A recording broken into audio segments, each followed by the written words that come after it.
Et du coup, là, on est face au puits des Gouttes et au puits Chopine. Puis on se rend compte avec cette image qui a quasiment 80 ans, avec les paysages ont vraiment changé, ont vraiment évolué. Ouais. On voit que là, finalement, il y a très très peu de forêt. Et ça permet aussi de mettre aussi les paysages en valeur, puisque le puits Chopine, on le voit quasiment pas dans le paysage aujourd'hui. Ah oui, là on voit vraiment la pointe, l'aiguille qui dépasse, et là on voit effectivement juste Voilà. toute petite pyramide. On a rajouté 30 mètres d'arbres et du coup, on voit plus Ouais. cette dent qui dépasse.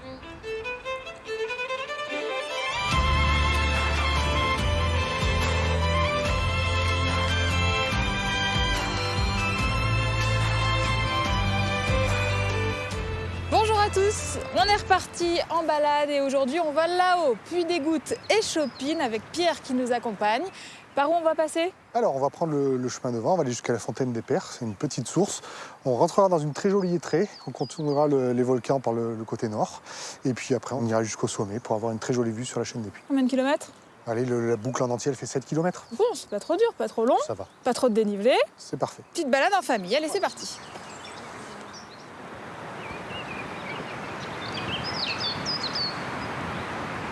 Ah, qu'est-ce que c'est ça? Et ça, c'est une cabane de berger mobile. C'était très utilisé sur la chaîne des Puys dans les années 1930-1950. En fait, pour aller d'estive en estive, le berger avait cette petite cabane, c'était monté sur roue, il y avait un âne ou un bœuf qui le tractait. D'accord. Et comme ça pouvait le mettre à l'abri à chaque fois qu'il changeait de site.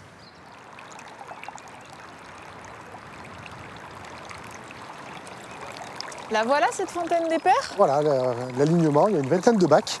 On appelle cela la fontaine des Pères parce que le grand domaine agricole qui était exploité ici au Moyen-Âge, il était tenu par des frères bénédictins de l'abbaye de Saint-Alyre de Clermont. Ah Voilà. oui. Et donc ça sert à quoi d'avoir des bacs comme ça au milieu de...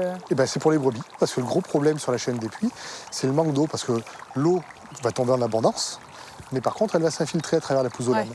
Et du coup, on ne va pas avoir de ruisseau, on n'a pas de cascade, on n'a pas de petits étangs sur la chaîne des Puys. Et ici, sous le puits des Gouttes, il y a un captage qui a été fait, et l'eau, elle ressort ici. Et le nom du puits des Gouttes a un lien avec cette source. Goutte, ça vient du latin gutta, la source. La source, d'accord.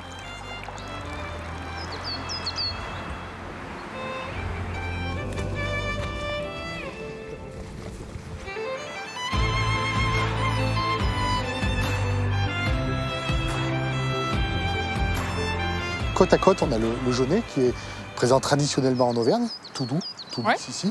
Et là, je ne vais pas y mettre la main de la même façon, c'est l'ajon. Ça pique. L'ajon, il pique, ouais. C'est plutôt une plante qu'on va trouver sur la Bretagne, par exemple, Ouais. dans le nord de la France. Il y a un agriculteur qui en a ramené des graines et qui les a semées sur le puits des Gouttes. C'est joli, ça donne de la couleur. Ça illumine le paysage.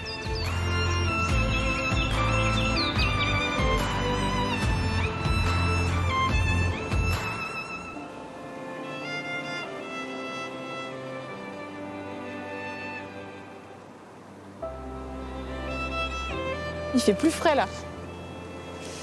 Donc là on est au cœur de la hêtraie, Voilà, on est rentré dans la hêtraie du puits des Gouttes. typique de la chaîne des Puys. ça. Typique de la chaîne des Puys, voilà, le hêtre, c'est l'arbre, c'est le feuillu qu'on va retrouver à partir de 800-900 mètres d'altitude sur la chaîne des Puys. Mais là on n'est pas sur des grands hêtres comme on peut en voir ailleurs, hein, des grands hêtres très verticaux, très hauts. Tout à fait. Alors, à une époque, ils l'ont été, sauf qu'ils ont été exploités. Ouais. Et quand ils sont repartis, quand ils ont rejeté, les drageons ont poussé en ce qu'on appelle ça le recépage. D'accord. Ça fait des espèces de gros bouclés comme Et oui, c'est on ça peut qui le voir donne tout autour de nous. C'est joli. Et à ce moment-là, si les forestiers avaient sélectionné un seul tronc, on aurait eu à nouveau une forêt avec des arbres Ouais. très développés. Mais ils ont laissé faire comme ça. C'est pour ça qu'on a ce paysage un peu féerique. Ouais, c'est ça, ça donne un petit côté magique.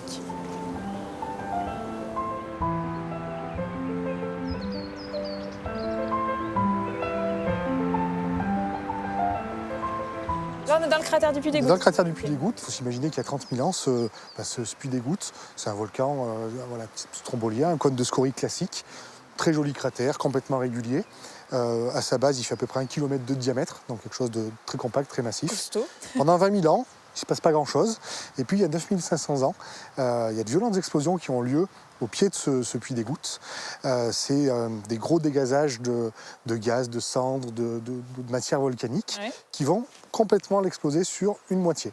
C'est-à-dire que notre beau cratère, ça va faire un croissant. Et sous terre, la lave, elle va se refroidir. Et comme on a du gaz résiduel, à la manière d'un piston, le gaz va faire remonter cette lave figée sous terre et ça va donner la grande aiguille qui domine et qui est le puits Chopine.